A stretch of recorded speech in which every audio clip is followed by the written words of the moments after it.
Tadi pas aku belum masuk ya, Kang Ridwan ini lagi ngomongin apa sih sebenarnya sama penonton? Ngomongin yang terakhir tuh isu tuh katanya ada penurunan capres sama baca pres usianya. Ini kan Oke. ada suujon nih katanya mau jadi dinasti nih. Bener nggak?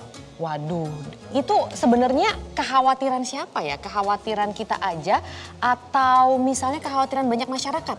Nah, kita ingin tahu bagaimana Iya. pendapat masyarakat ya. Kita tayangkan berikut ini.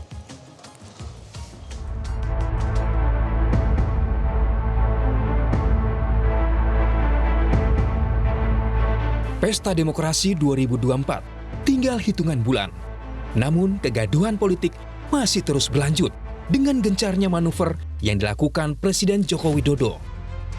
Sikap Presiden Joko Widodo yang ingin ikut campur dalam Pesta Demokrasi 2024 nanti memang tidak melanggar undang-undang.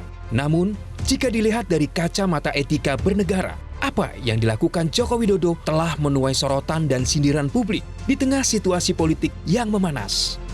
Apakah cawe-cawenya sang presiden memang untuk kepentingan negara atau justru ingin memainkan dinasti politiknya agar tetap diperhitungkan di panggung politik nasional?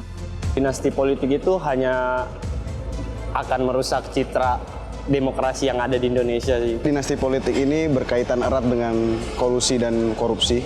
Dan seperti terjadi di mana-mana, kayaknya dinasti politik ini juga menghambat konsolidasi demokrasi. Menurut saya itu kurang layak karena pastinya nanti takutnya kekuasaan atau jabatannya itu hanya berputar di lingkup dinasti kekeluargaannya saja. Entah kebetulan atau tidak, di saat Bobi Nasution dan Kaisang bersiap naik kelas, Gibran seolah juga tidak mau kalah. Putra sulung Joko Widodo ini santer digadang-gadang bakal menjadi calon wakil presiden. Dan sekali lagi, entah kebetulan atau tidak, kabar Gibran menjadi cawapres sejalan dengan gugatan batas usia minimal capres dan cawapres yang diajukan beberapa partai politik ke Mahkamah Konstitusi.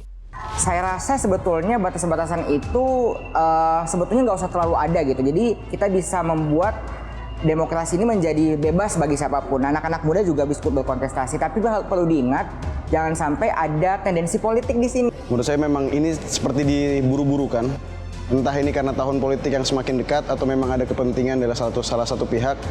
Bola sekarang ada di tangan Mahkamah Konstitusi. Seberapa peka para hakim melihat? Apakah pengajuan gugatan batas usia tersebut untuk menegakkan demokrasi di Indonesia? Atau justru sebagai jalan politik cari muka untuk membangun dinasti politik lebih luas lagi? Kita lihat saja. Jelajahi cara baru mendapatkan informasi. Download Metro TV Extend sekarang.